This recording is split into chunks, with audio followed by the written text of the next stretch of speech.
This is Jeff Timberell, Director of the Southwest Florida Real Estate Investment Association, here to talk about real-world real estate investing Part 1. This is going to be the first video in a longer series of videos. This mirrors presentations we have been doing in the Southwest Florida REIA for the last 3 months. Disclosure, we're sharing our own experiences and knowledge with you. Please do your own due diligence before utilizing anything here. This is not to be construed as investment advice, and you should seek competent counsel before trying this at home. In the past 3 years, we've assisted and advised and had ownership interests in several private equity entities that employed over $14 million in capital in the Florida market, which gave us not only unique insight as to the amount of business we've done, it also gave us some great insight into how institutionalized investors employ capital. Number one key to being successful is to understand what you're there to do. In my opinion, this is the most important thing. There's so many people running around the world. There's a lot of people wanting to run around and try and do real estate investing.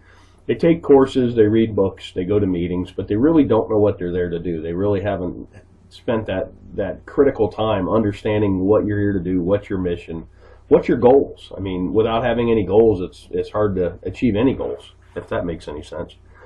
From our experience, the clearer the plan you have, you will be able to operate with a margin of safety. And that's the key word in this business, a margin of safety, because the ones that survive, last, and grow true wealth are the ones that don't make mistakes or make mistakes that you can recover from. Investing in real estate.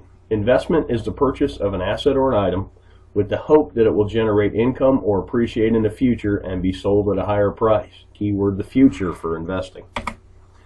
So what does that mean? The act of committing capital to an endeavor with the expectation of obtaining an additional income and or profit. That's what investing is.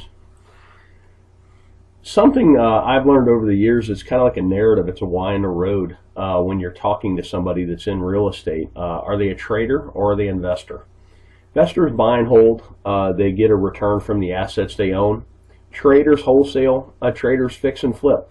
Nothing wrong with it. I do it. I've done it in the past. I'm trying to do it again today. I'm doing a marketing campaign as we speak, looking for contracts to wholesale.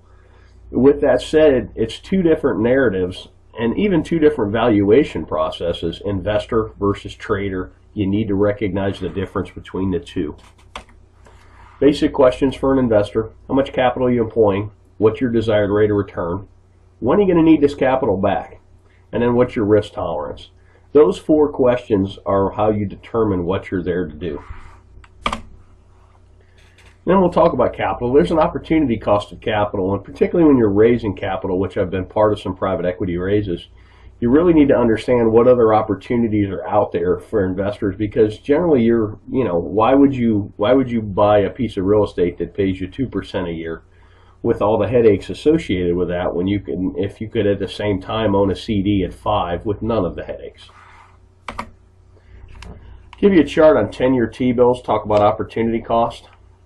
You can really see the recession, the Lehman Brothers crash really killed yields, but it's killed yields no matter what. I mean, pretty much at the time I'm talking about this, yields for a 10-year T-bill are bouncing between 2.6 and 2.8%. That's a terrible yield, particularly with the amount of money they're printing.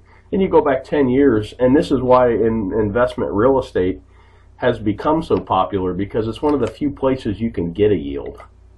Here's CD rates from 1984 on, and if you notice, about early 2000s, everybody got excited about real estate, and that's because the CD rates of return just continued to go down. So right now, my God, on a 1-year CD, you're getting not even 1%. That makes real estate attractive, and that's something to watch as well. As CD rates and other rates on financial instruments go up, real estate may not appear as sexy, particularly to an investor who bought in the valley and bought right and has quite a bit of gain on the table.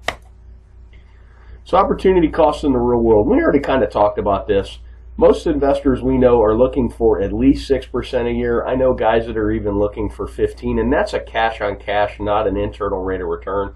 That would be a whole nother video that could be a whole day's worth, understanding the difference between the two. But what here I'm talking about is a yearly cash on cash return.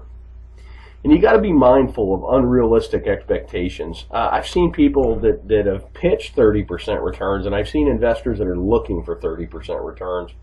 And it's really hard to do. There's a lot of randomness and a lot of happenstance, and you're going to lose a lot more than you're going to win when you're dialing up those kind of deals. Unrealistic returns can lead to bad decision making because you seem to be chasing the golden goose instead of chasing a stable investment that pays you to own it. Let's talk about risk tolerance. These are two great quotes by Warren Buffett. And risk tolerance is really age dependent and your financial situation dependent as well. But here's a great quote. Look at the market fluctuations as your friend rather than your enemy. Profit from folly rather than participate in it. And that's most real estate investors. You're supposed to be a contrarian. I kind of put the world in, you're either a salmon or you're a lemming. You're either running with the crowd or you're running against the crowd. And here's another great one. The main danger is that the timid or beginning investor will enter the market at a time of extreme exuberance and then become disillusioned when the paper losses occur. The key is to not panic and do math-based risk assessments and then math-based evaluations and then sit down and decide what you're doing. You could have bought a home in Cape Coral, Florida at the height of the market at $320 and paid cash, held it all the way through the crash, and still got a better rate of return than CDs, and it's a terrible investment because your basis is so high. Or if you trade it out, you would literally be losing money. But it's sad but you actually would have outperformed the CD, and that's kind of a interesting thing. We did some case studies of people that had bought at the top and had they held and if they had mortgages, and I think that video is on our YouTube channel as well.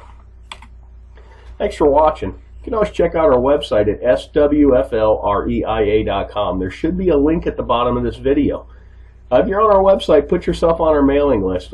We send out a lot of foreclosure information. We send out our meeting notices, and we also from time to time send out information like this.